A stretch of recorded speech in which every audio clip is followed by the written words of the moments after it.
I do think work ethic speaks for itself. Like, work ethic is so important. Like, Absolutely. I wake up, work, I go to sleep, I work till I go to sleep. It's kind of crazy. You're kind of like branching outside of music even. Yeah. Like you just interviewed Deshaun Jackson. I did. So when you're thinking about doing interviews now, like what do you think about Man, for see, who you want to get? That's totally, thank you for bringing that up, because I do not want to be limited in music. So G-Eazy's team reached out to me to do Shirley's Temple when he dropped his last album. Mm-hmm. We pulled the shoot off in like 36 hours. It was wild. And after he saw G-Eazy come on my show, he literally reached out via email and was like, yo, I want you to start doing interviews for me. All right, Organized Sound Podcast, welcome back. I'm joined by Shirley Jew of Shirley's Temple. How you doing today? Well, my dog is just being a riot, but we're good. So yeah, We're gonna Slim talk is in, the mascot in my interviews. Yes. You know? You were telling me about your dog, relatively new? He's 2 years. He just had his 2-year birthday, yeah. Okay, and where'd you find him? My girl, Marielle, she's a really, really dope oil painter. I actually feature her on the cover of LA Weekly. And her mom gave me Slim.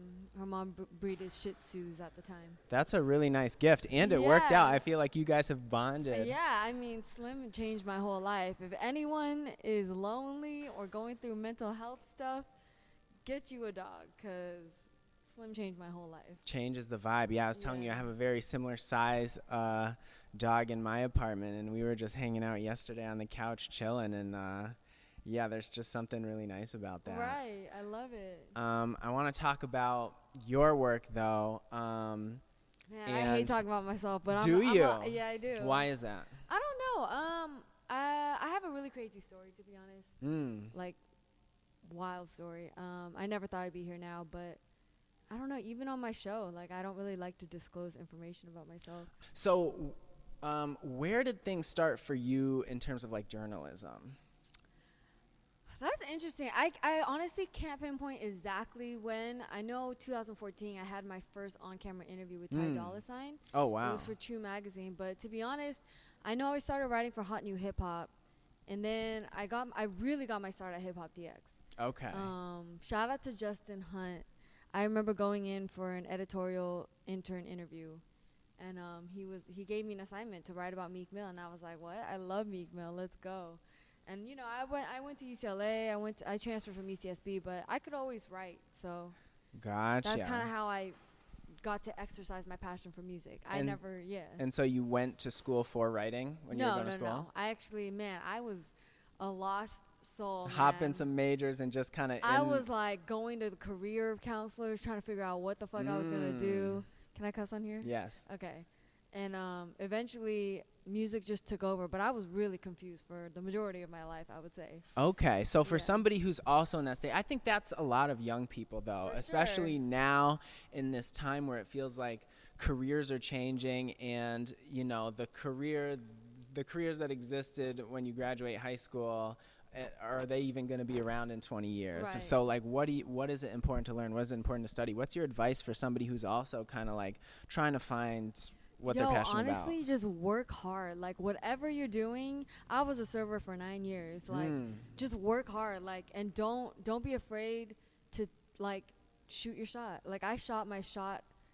I'm still shooting many my times. shot. Yeah, like you're still out here, and that's the thing is like it gets easier, but then it doesn't. You're still always going to be in situations where you're challenging yourself and trying yourself and like trying to just one up yourself. Right, but I do think work ethic speaks for itself. Like, work ethic is so important. Like, absolutely. I wake up, work, I go to sleep, I work till I go to sleep. It's kind of crazy, actually. Your grind is really impressive. It's actually crazy. So how do you kind of get into that zone? Like what like got how do you go from, okay, you know, I'm just like having kind of like a normal life, normal job, normal hours, and then how do you get into that zone of like hyper focus and getting rid of all these distractions? Man, it's ingrained in me. I feel like talking about my life story, just growing up, you know, traditional Asian parents. I just kind of we didn't get along. So yeah, what did they like want for you? Oh, doctor, lawyer, all that. Okay. For sure. I started serving at age 14 at a local diner back home. So early on, I was always just working, getting my own money, you know, and like Yes. just being really Kind of independent. Yeah, and that, man, I had to grind, you know, like I had to really grind. And to this day, it's like, you know, I save because I just work so hard. It's like, man, yeah, I don't know, that work ethic, just the drive to be successful. Like, you know, I never thought I'd end up here. Honestly, if the pandemic really kicked it off for me, I started writing a lot, and I was doing a lot of work with like Flaunt Magazine, Revolt. So yeah, the pandemic was a true blessing because I got to really, like, you know, as a freelancer, it's highs and lows. Like, it's never stable ever. Yeah. So in the pandemic, I just really like took that time and just like dedicated myself to writing and doing articles for people and just growing my byline. So yeah. Yeah, and I feel like you spread yourself really well.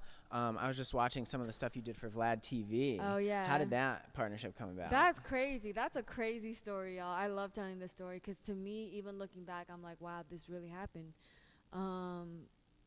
So G-Eazy's team reached out to me to do Shirley's Temple when he dropped his last album. Mm-hmm. We pulled the shoot off in like 36 hours. It was wild.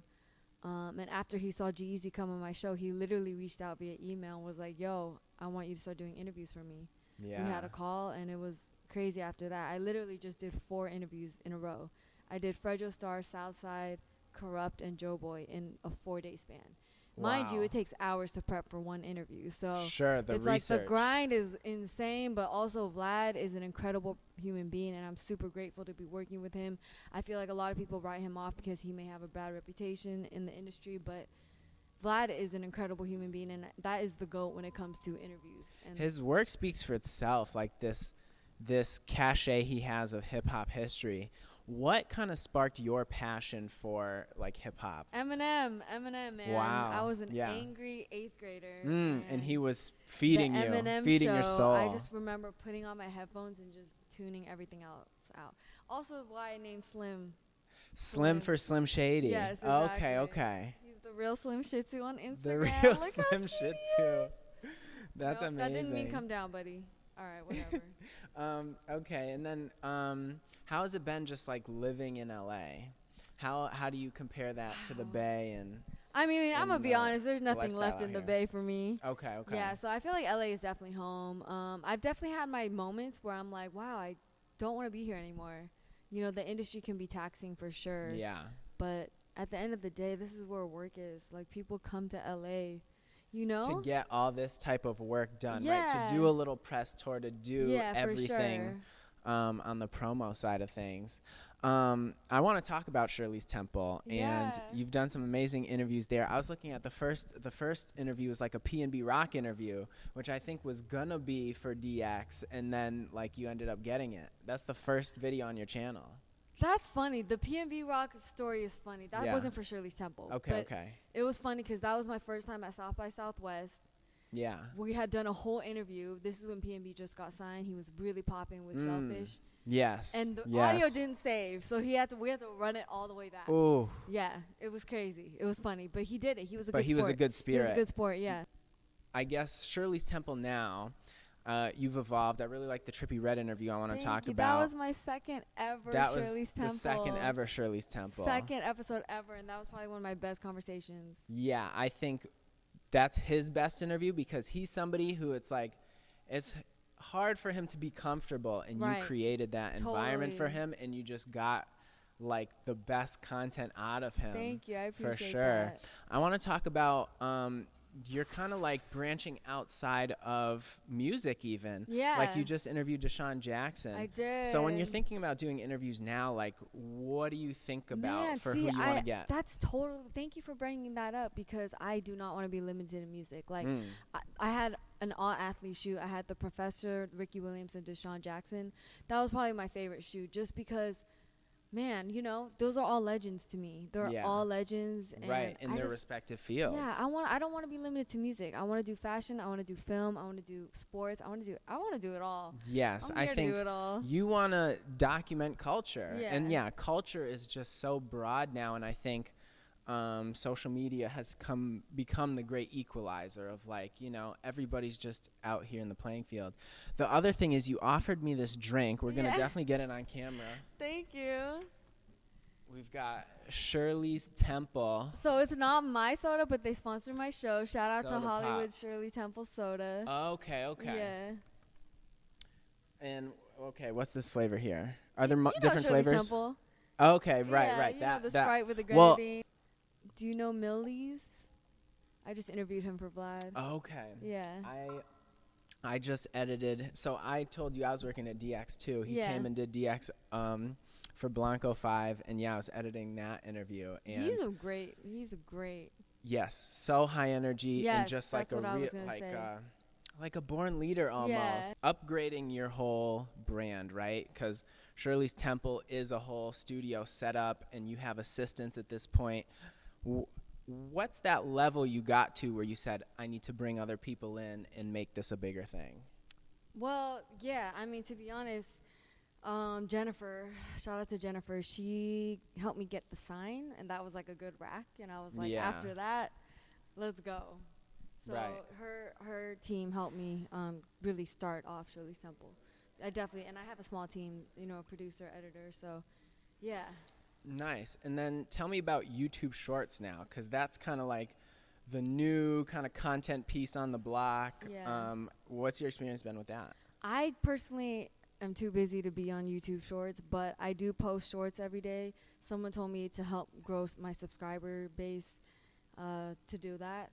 I found a lot of success on Instagram Reels. I'm not on TikTok. You're more Reels than But I found like a few of my Reels have hit 1 million views. Wow. But it's just content. It's viral content. It's like Cardi B, Mulatto, Ruby Rose, NOE Choppa, his shit. I took a clip of him and his mom at his release party, and it went viral. Like, wow. but I also haven't, like, I know how to post a reel. Like, You got the sauce. You got the I formula. feel like just the reels, though. I'm struggling with TikTok. But Okay, yeah. okay. And yeah, that's the thing. It's Aren't like you good at TikTok? all the content is similar, but it's all the different formulas. I Yeah. mean, recently, yeah, we've had some good stuff out of the last few events we shot. Smokers Club, the Yeet Show had like a video that did really well on my channel. That but Yeet Show was lit. I did not expect Lil Uzi to come out so early. and just kick it. Yeah. Just like be totally so down great. for it. And I'm like an Uzi stan. I like everyone else. Me I love too. Uzi. That's I'm like my very dream guest. excited for his. I'm very excited for his interview, and I'm very excited You're for. interviewing him? No. Oh. Sorry. I'm very excited